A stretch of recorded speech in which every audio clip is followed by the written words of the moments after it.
Folks, it's going to get better. All right.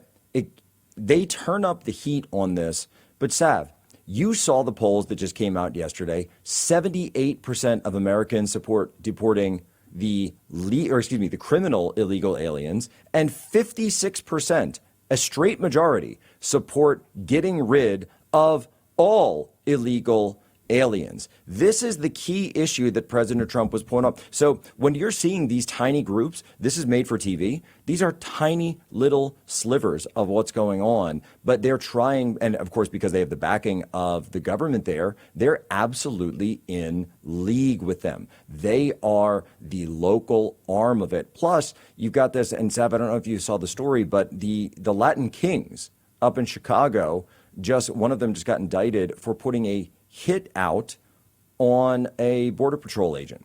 So a guy who was operating in Chicago, by the way. And the Latin Kings, of course, are the local retail arm of the Sinaloa cartel. So you've now got cartel-affiliated gangs putting out hits on Border Patrol officers.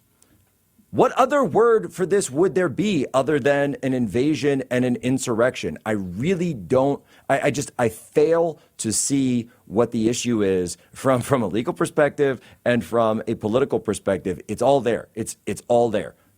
I would say just do it. Just go ahead and invoke it. Call up the National Guard immediately. It's out of control. Oh, absolutely, Jack. And again, regarding the mass deportations, absolutely. This was the number one issue for so many Americans because we watched our country get completely invaded and destroyed, quite frankly. You know, you just mentioned Chicago. Tren de Aragua was actually, they essentially created and established themselves in the United States in Chicago. I want to say it was back in 2022 or 2023 because of our open borders. And then you had Tren de Aragua members who made their way up to New York who were then saying, oh, yeah, sorry, we've been shooting the cops up here. It's just a part of our culture. We do it over in Venezuela. We didn't know we weren't supposed to do it here in the United States. So we've had that aspect of lawlessness in the country, right? American women and children that have been killed by illegal immigrants for the last couple of years, for a long time, actually. We need to clean this country up immediately. And then you also have this added aspect of Antifa, again, this domestic terrorist group who has been silencing, threatening, and intimidating any American who wants to push back against this and state that, hey, this is wrong, because let's not forget that the crime rate for illegal immigrants is 100%. The first act that they committed upon coming into the United States of America was to break our laws, to break into our country. They don't respect us. They made that clear time and time again with how they've treated Americans and treated our country. And yeah, Jack, the American people are tired. I mean, just to give you my own little story here, I was at Walmart the other day. I walked up to 3 separate people. Not one of them spoke English. It took me finding the 4th person to find somebody who could actually help me. And it's just this type of everyday activity as well that Americans are so tired of. They are tired of seeing our culture watered down, not being able to communicate with people in our own language, in our own country. And then, like I said, we're not even touching on the crime aspect of this. And then the liberals and the progressive faction of the United States of America that come in and just build upon that. So, the National Guard absolutely needs to be deployed. You were talking about Washington, D.C. earlier, and that is the best example of what it looks like when you enact basic law and order. I mean, D.C. was the test case, if you will. This needs to happen across every major city in the United States of America because, again, Democrat leaders are completely lawless. They don't care about protecting the American people. I quite frankly think that they've shirked their duties. And if you're not serving the American people, then who are you serving? Yourself, foreign entities? I don't know, but not the American people if you're not enacting basic law and order.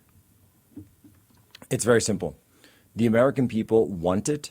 And yes, the media is going to complain. The media is going to cry. The media is going to lie. They're going to smear. But at the end of the day, Donald Trump won the national popular vote by campaigning specifically on these policies of deporting the massive amounts of foreigners who should not be in our country. This is something, Sav, and I was having a conversation with somebody who's, shall we say, not from our side of the aisle yesterday. And I said, look, people have real grievances in this country about healthcare, about the economy, about wages, about housing. These are real, legitimate grievances. But the answer isn't to turn to Zoran Mandami. The answer is to find a way to actually help people to see who are just looking for some kind of relief. And I hear it all the time. And I say, you know what? You know what's a great way to help all those systems? Getting rid of the 30 million people plus who shouldn't be here.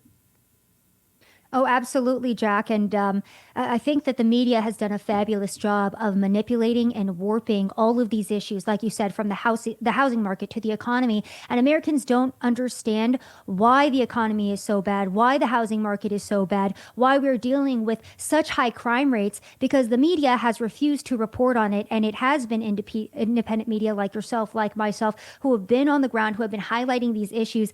I mean, I think back during Joe Biden's administration. And it was just absolutely insane to me because we had, members of the DHS at that time who were saying the border's closed. The border's not wide open. There's not really people coming in here. Ignore everything that's happening. And so, again, it's been decades at this point of manipulation of the American people. And now we don't even understand how we got to this point as a country and why things are as bad as they are. So, again, thank God for independent media who are able to talk about these issues, because CNN and MSNBC, like you said, instead of focusing in on how we got here as a country, instead of focusing in on what's really going on, they're too busy demonizing the administration and, by extension, every single American who has put that administration into office as, again, our last plea for help to get things fixed, because it is unbearable at this point. I mean, the fact that we're even having to talk about the National Guard being deployed because local police and state police refuse to do their jobs in places like Oregon just goes to show how out of control this country has become.